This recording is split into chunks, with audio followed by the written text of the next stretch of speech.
신약 마태복음 27장 15절 말씀부터 교독합니다. 신약 49페이지입니다. 마태복음 27장 15절부터 교독합니다. 명절이 되면 총독이 무리의 청원대로 죄수 한 사람을 놓아주는 전례가 있더니 그들이 모였을 때 빌라도가 물어 이르되 너희는 내가 누구를 너희에게 놓아주기를 원하느냐 바라바냐 그리스도라 하는 예수냐 하니 총독이 재판석에 앉았을 때에 그의 아내가 사람을 보내어 이르되 저 옳은 사람에게 아무 상관도 하지 마옵소서. 오늘 꿈에 내가 그 사람으로 인하여 애를 많이 태웠나이다 하더라.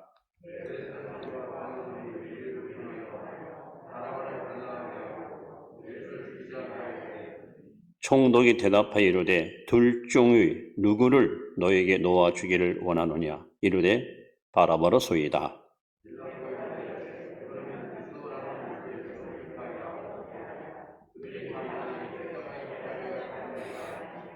빌라도가 이르되 어찌미냐 무슨 악한 일을 하였느냐 그들이 더욱 소리질러 이르되 십자가에 못 박혀야 하겠나이다 하는지라.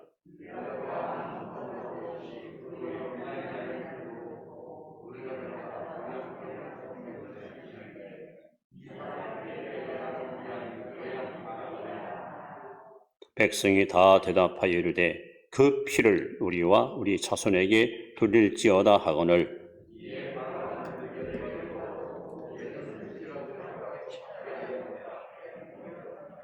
아멘. 26절까지 잘 오셨습니다. 늘 믿음으로 승리하시 바랍니다.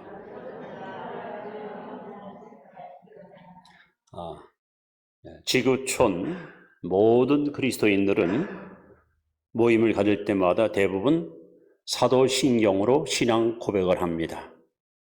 근데 사도신경 신앙 고백서를 보시면 성부, 성자, 성령, 삼위 하나님 이름이 등장함과 동시에 두 사람의 이름이 특별히 기록되어 있습니다.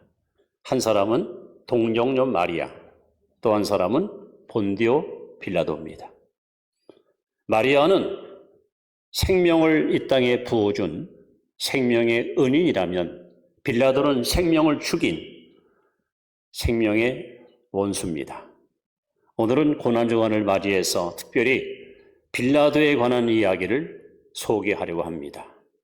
우리가 읽은 마태복음 27장 15절로 26절 말씀은 좀 특별한 그 내용을 갖고 있는 성경입니다. 제 기록을 당한 1983년 5월 25일 날 서울 신대방동에 가서 집회를 인도했는데 한 달 동안 주일도 없이 계속 부흥회를 한교에서 인도했습니다.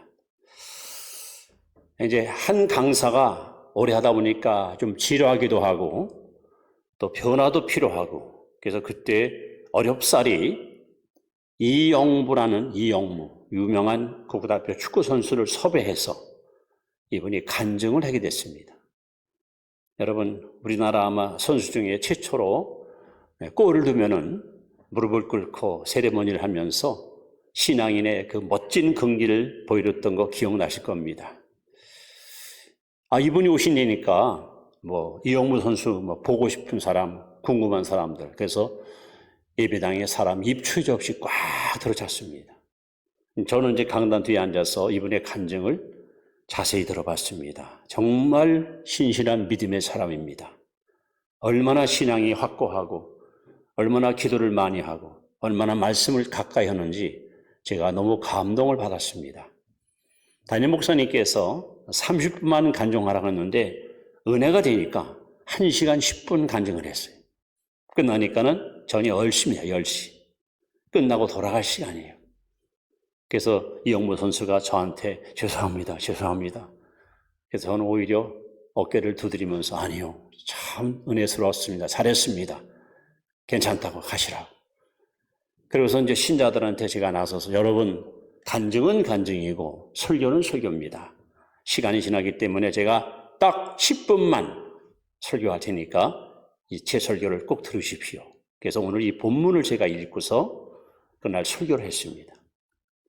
근데 그날 이영무 선수를 보러 왔던 사람 중에 두 청년이 있었습니다. 이 두 청년이 그 10분 설교를 듣고 운명이 바뀌었습니다. 이들은 집에다 불상을 갖다 놓고 하루 3번씩 예배를 드릴 만큼 아주 굉장히 불교 사상이 농후했던 청년들인데 그 설교 듣고 예수님을 영접해서 변화받아 한 분은 목사님이 돼가지고 지금 목회하고 계시고 또 한 분은 아산에서 교회를 잘 섬기는 집사님으로 봉사하고 있습니다. 그래서 이 본문은 제게 있어서 굉장히 의미 깊은 그런 내용을 소개하고 있습니다. 자, 오늘 여러분 빌라도 얘기를 하면서 제일 먼저 우리가 여러분에게 소개할 첫 번째는 빌라도가 만난 큰 고민에 관한 얘기입니다. 빌라도는 지금 큰 고민을 만나는데 3가지 소리 때문에 빌라도는 큰 고민을 만나게 됩니다. 자, 때는요, 정확히 서기 30년 4월 7일 금요일 아침 일찍 총독 관저 재판장 자리입니다. 지금 여기 성경 읽은 자리가 그 자리입니다. 빌라도는 정말 역사적인 예수님을 심판하는 재판하는 재판자로서 지금 법정에 앉아 있습니다. 요한복음 18장을 자세히 읽어보시면 빌라도가 예수님을 신문합니다. 아주 자세하게 신문하고 또 신문하는데 자기 입으로 요한복음 18장 38절, 19장 4절, 19장 6절에 이렇게 고백합니다. 아무 죄도 찾을 수가 없다. 빌라도가 자기 입으로 시인했습니다. 내가 아무리 예수님을 신문해 봐도 아무리 이 사람 뭔 일 털어봐도 아무런 죄를 찾을 수 없다. 즉 죄가 없다. 자기 입으로 그렇게 시인했습니다. 그런 빌라도에게 3가지 소리가 빌라도를 고통에 빠뜨리는 3가지 소리가 들려옵니다. 첫 번째는 양심의 소리입니다. 자, 우리가 읽은 18절에 보시면 이렇게 써 있습니다. 이는 그가 그들의 시기로 예수를 넘겨준 줄 알미더라. 지금 빌라도는 예수님을 아무리 신문해 봐도 죄가 없어요. 그분이 잡혀와서 지금 이렇게 고통을 당하는 이유는 순전히 대제사장, 서기관, 바리새인, 종교 지도자 그들의 시기 때문에 주님이 지금 애매하게 잡혀와서 고통받고 있는 걸 알았습니다. 빌라도도 양심이 있었기 때문에 아무리 예수님을 법적으로 재판하려고 해도 죄가 없는 거예요. 빌라도 양심 속에서 이 사람은 죄가 없다. 이 사람은 허물이 없다. 계속해서 양심의 소리가 들려옵니다. 그래서 그는 공개적으로 백성 앞에 외쳤습니다. 내가 보니 이 사람은 사용받을 만한 죄가 없다. 이것이 첫 번째 빌라도가 들었던 양심의 소리입니다. 자, 두 번째 소리는 아내가 들려온 소리입니다. 아내. 재판 자리에서 예수님을 재판하는데 인편으로 누가 달려와서 아내의 이야기를 남편에게 전해줍니다. 여보, 당신이 출가 나와서는 잠깐 잠들었는데 꿈을 꿨습니다. 근데 이분은 옳은 사람이기 때문에 이분에게 어떤 해도 가하지 마세요. 하고 아내가 남편한테 간청을 합니다. 여러분, 빌라도는 원래 로마의 그 계급 사회에서 중산층입니다. 중산층. 이 사람은 총독될 아무런 자질도 없고 그런 자격도 없는 사람이에요. 그런데 마누라 잘 만나는 바람에 출세한 사람입니다. 이 아내가 누구냐? 이 아내가 클라우디아. 이 사람은 누가복음 3장에 보면 디베리오 로마 총독 이름이 나옵니다. 디베리오 총독의 셋째 부인의 그 사람 부인님이 클라우디아입니다. 이 사람의 딸이 바로 여기 프로클라라는 빌라도의 아내입니다. 즉 황실의 여인을 만나는 바람에 출세가들을 걸어간 것이 빌라도입니다. 그 바람에 유대 총독이 돼서 서기 26년도에 부임해 와서 10년 동안 유대 왕국의 총독으로서 재임하게 됩니다. 자, 그런데 문제는 뭐냐? 빌라도가 총독이 되자 의욕이 너무 넘쳐가지고 내가 이스라엘에 가서 멋지게 내 정치를 한번 펼쳐보겠다. 그래가지고 황제에게 뭔가 인정을 받고 싶어서 황제의 초상화를 예루살렘 성에다가 걸어놓고, 야, 너희들이 섬기는 하나님은 눈에도 안 보이는 가짜 신이니까 이제부터 우리 황제를 신으로 섬겨라 하고 유대인들에게 황제 숭배를 강요합니다. 이것 때문에 폭동이 일어나요. 엄청난 폭동이 일어나서 결국은 5일 만에 빌라도는 초상화를 내려놓고 없던 걸로 하자. 그래서 유대인들 가슴속에는 빌라도에 대한 어떤 반감, 저항심이 굉장히 잠복해 있었습니다. 그런데 빌라도가 또 황제에게 더 인정받기 위해서 가이사라 바닷가 수문 공사할 때에 아주 너무 과중한 세금을 부과해가지고 유대인들한테 돈을 막 걷어들이는 거예요. 이래서 또 폭동이 일어납니다. 아니, 저자가 총독으로 와가지고 미쳤나? 가뜩이나 세금 내는 것을 우리가 버거운데 공사하는데 세금을 전부 우리가 뜯어간다고?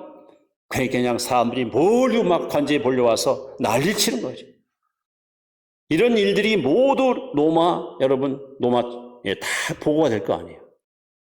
그래서 로마의 황제가 만약에 한 번만 더 폭동이 일어나면 너는 소원을 받을 것이고 내 직분을 뺏길 것이다. 그런 위기 상황이 바로 예수님 재판할 때 빌라도의 상황이었습니다. 자, 아내가 이렇게 황제의 소위 딸이고 아내 때문에 출세해서 총독까지 됐는데 그 아내가 남편한테 여보, 저 예수라는 저분을 절대 해치지 마시오. 어떤 우애도 가하지 마시오. 내가 꿈을 꿨는데 저 사람은 절대 해를 받을 사람이 아닙니다. 그러면 당연히 빌라도는 다른 사람 몰라도 아내의 말은 들었어야 됩니다. 자, 이렇게 양심의 소리, 아내가 들려오는 예수님에 대한 무죄의 소리, 또 한 가지는 여기 군중들의 소리거든요. 군중들. 이 군중들이 지금 아우성을 칩니다. 근데 사실 이 군중들은 사주받은 거예요. 예수를 시기하는 지도자들이 야, 총독이 말이야, 만약에 이렇게 판결하거들랑 너희들이 이렇게 좀 대들어서 한번 큰 소리 쳐라 아마. 모인 모든 무리가 아마 흥분을 하고 그들이 다 지도자들의 사주를 받아서 예수를 십자가에 죽게 된다. 아우성치는. 그래서 빌라도가 아무리 예수님을 세워놓고 신문을 하고 아무리 이것저것 따져봐도 도대체 죄가 없는 거예요. 죽일 만한 어떤 허물도 어떤 약점도 예수님께 없는 거예요. 그래서 그는 자기 입으로 봐라, 이 사람은 죄가 없다. 오늘 빌라도는 지금 아주 심각한 세 가지 고민에 빠져 있었습니다. 심각한 갈등을 지금 갖고 있습니다. 양심의 소리도 들려오고 아내의 소리도 들려오고 군중들의 외침도 들려옵니다. 자, 빌라도는 과연 어떤 결단을 내렸을까요? 우리가 두 번째로 우리 빌라도의 잘못된 선택에 대해서 말씀을 드립니다.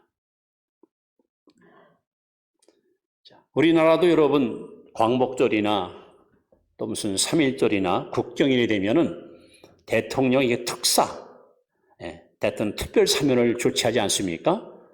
정치범들도 사면해주고, 경제사범도 사면해주고. 그것처럼 이스라엘의 최대 명절인 6월절이 되면 총독의 권한으로 죄수를 한 사람을 박멸하는 하나의 전례가 있었습니다. 그래서 빌라도는 나름대로 죄 없는 예수님을 살려보려고 잔머리를 굴립니다. 당시 가장 극악한 살인자, 강도, 정치범, 바라바라는 사람, 이름만 들어도 사람들이 끔찍할 만큼 치를 떠는 흉악한 죄수, 이 사람을 끄다놓고 흥정을 합니다.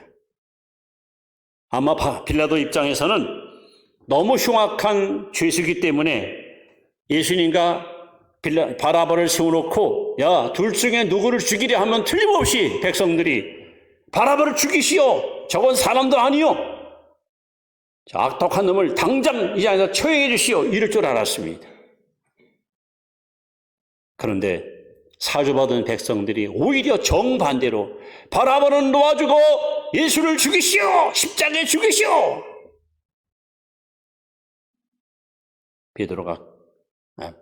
빌라도가 깜짝 놀랐습니다. 어찌면요? 아니 이 사람이 무슨 죄가 있다고 왜 이를 죽이게 되냐? 만약에 당신이 예수를 풀어준다면 당신은 가이사의 군인이 아니요, 황제의 부하가 아니요. 빌라도는 심각한 위기를 만납니다. 그러니까 나름 죄 없는 예수를 살려보려고 흥정을 제안했지만 백성들의 태도는 너무나도 단호했습니다. 피해 금지는 이리처럼 예수를 십자가에 죽이라고 그들은 아우성칩니다. 결국 빌라도는 24절에 보시면 어떤 행동을 취합니까? 빌라도가 아무 성과도 없이 도리어 밀란이 나르는 것을 보고 보세요. 또 폭동이 일어날까 봐. 이 폭동이 나서 만약에 이것이 로마에 알려지게 되면 자기 목이 잘리거든요. 그럴까 봐 물을 가져다가 무리 앞에서 손을 씻으면서 이 사람의 피에 대해서 나는 아무 죄 없다 발뺌을 합니다. 위기에서 벗어나려고 이렇게 여러분 아주 교묘한 행동을 취하게 됩니다. 같은 내용을 기록한 마가복음 15장 15절에는 이렇게 써 있습니다. 무리에게 만족을 주고자 하여 바라바는 놓아주고 예수는 채찍질하고 십자가에 못 박히게 넘겨주니라. 빌라도는 아주 그릇된 선택을 합니다. 순전히 군중들에게 만족을 주고 그들에게 뭔가 인정을 받고 저 사람 재판 잘했어.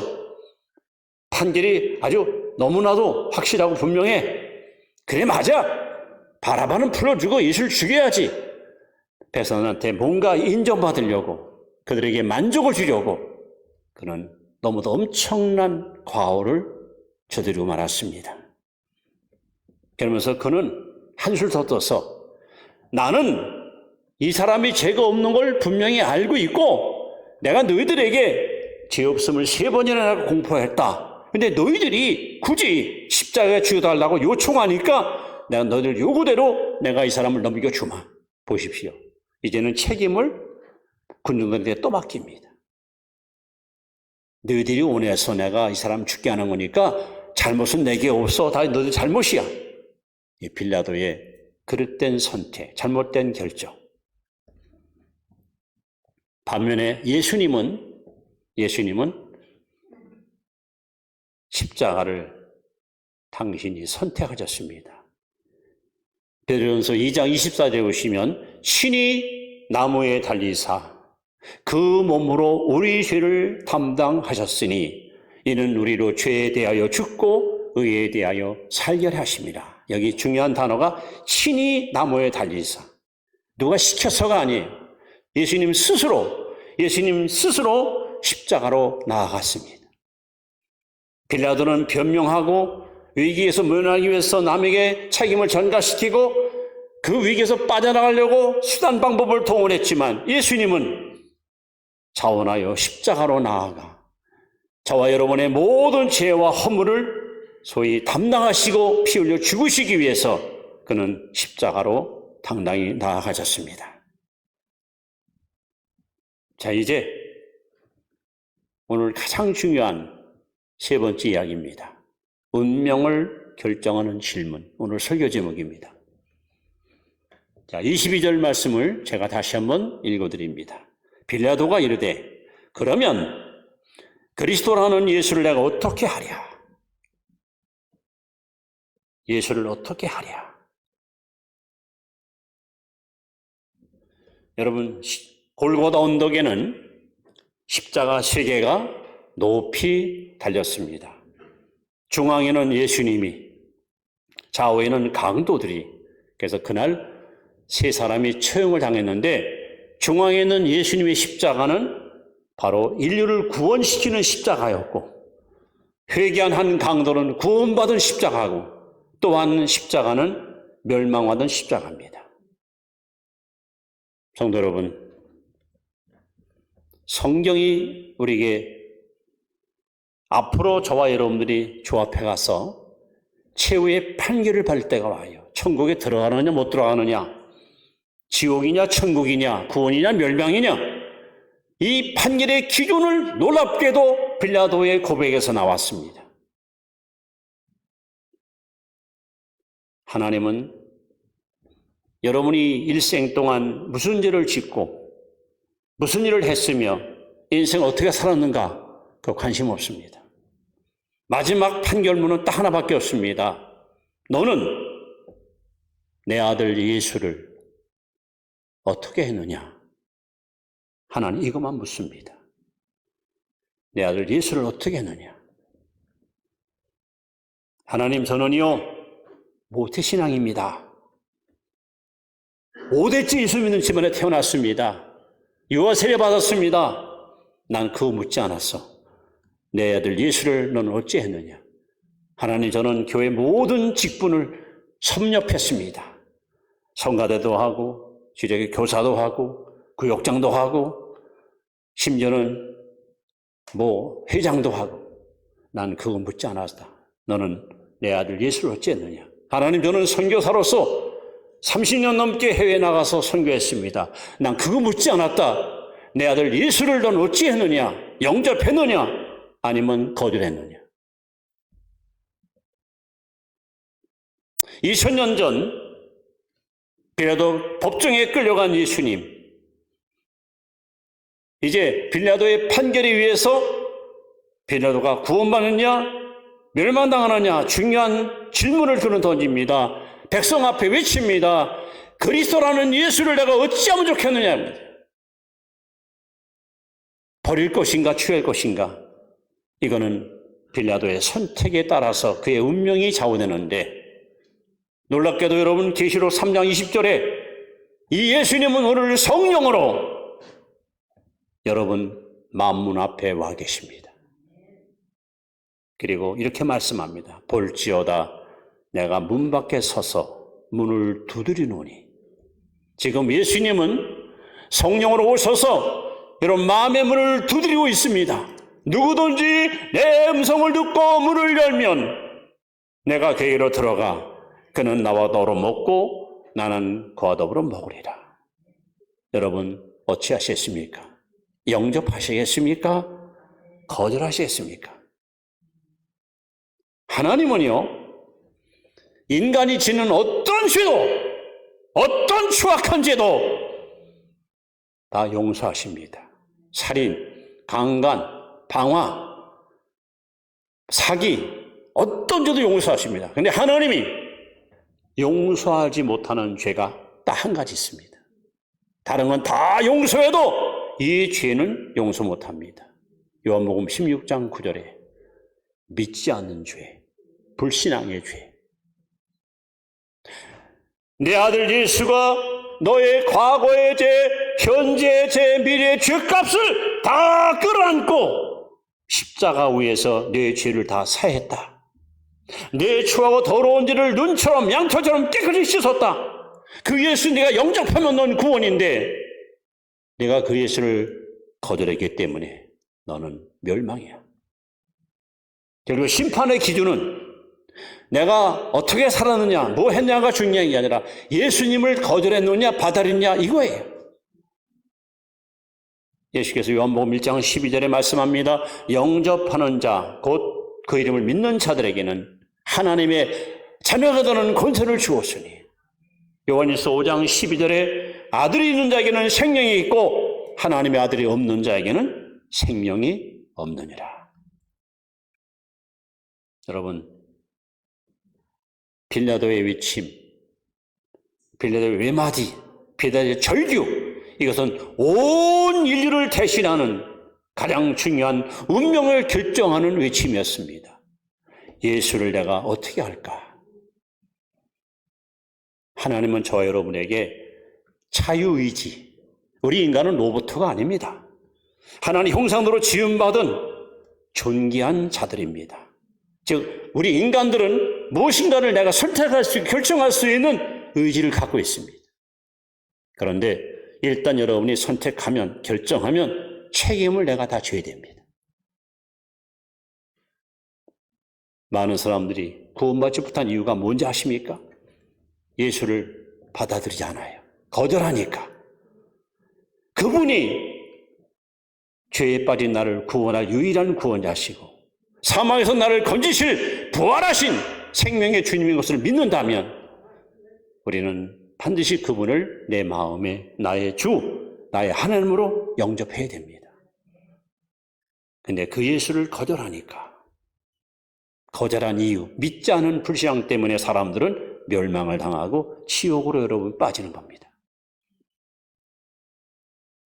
본디오 필라도는 이런 얘기 있습니다. 지금 지옥에서 대야에다 물 떠다 놓고 매일 술 씻고 있대요. 2000년 동안. 매일. 여러분 잘 결정하십시오. 지금 예수님은 성령으로 이 교회 안에 여러분 곁에 와 계십니다. 마음의 문을 두드립니다. 문을 열어달라고. 여러분이 주저하지 말고 아멘 주 예수님 어서 오시옵소서 하고 그분을 여러분이 맞아들이면 여러분은 구원받는 것이고 여러분이 그분을 갖다 거절하면 우리는 절대로 구원받을 수가 없는 것입니다. 저는 이 본문을 읽을 때마다 2000년 전 빌라도가 어쩌면 온 인류를 대표해서 인생의 운명을 좌우하는 중요한 질문을 그가 외친 거예요. 그리스도, 기름 부은 자, 그리스도는 예수를 내가 어찌할꼬? 여러분, 이거는 모든 인류에게 포함되는 중요한 질문입니다. 이제 결단하십시오. 받아들이겠습니까? 거절하시겠습니까? 영접하시겠습니까? 아니면 내치시겠습니까? 빌라도는 발뺌을 했습니다. 변명을 했습니다. 난 책임 없어. 너희들이 잘못된 거야. 남에게 책임 전가시켰습니다. 그렇다고 이 사람이 여러분 책임 없습니까? 결국 그는 예수를 버린, 예수를 거절한 그 이유 때문에 영원한 멸망을 피할 길이 없었고 2000년 동안 이 땅에 믿는 모든 그리스도인들이 본디오 필라도 이름을 부를 때마다 십자가에 예수를 죽인 자로 그렇게 여러분 고백하지 않습니까? 이제 말씀을 마무리합니다. 내 인생의 운명을 결정하는 중요한 질문은 바로 빌라도 입에서 나왔습니다. 하나님이 세상을 이처럼 사랑하사 독생자를 주었으니 이는 저를 믿는 자마다 멸망치 않고 영생을 얻게 하려 하심이라. 하나님이 그 아들을 세상에 보내신 것은 세상을 심판하려 하심이 아니요 저로 말미암아 세상을 구원코자 하심이라. 여러분 예수를 어찌하셨습니까? 나의 주, 나의 하나님, 나의 생명, 나의 부활, 나의 소망으로 마음에 모시고 살겠습니까? 아니면 마음의 문을 닫아놓고 그분을 거절하고 살겠습니까? 마지막 날 하나님께 쓸 때 하나님은 오직 한 가지만 묻습니다. 너 내 아들 예수를 어찌했느냐? 주여 내가 주님을 나의 구주로 영접했나이다. 그래 너는 구원받았어. 어서 천국을 상속받아라. 너는 예수 어쨌느냐? 저는 예수가 필요 없었습니다. 너는 어쩔 수 없구나. 영원한 멸망으로 빠져라. 여러분 천국과 지옥은 여러분의 선택에 따라서 결정되는 거예요. 다시 한번 여러분 마음속에 예수 그리스도를 구세주로 모시고 오늘부터 주 앞에 가는 그날까지 주님과 항상 동고동락하는 임마누엘 복된 성도의 삶을 살아갈 수 있기를 우리 주님의 이름으로 축원합니다. 기도하겠습니다.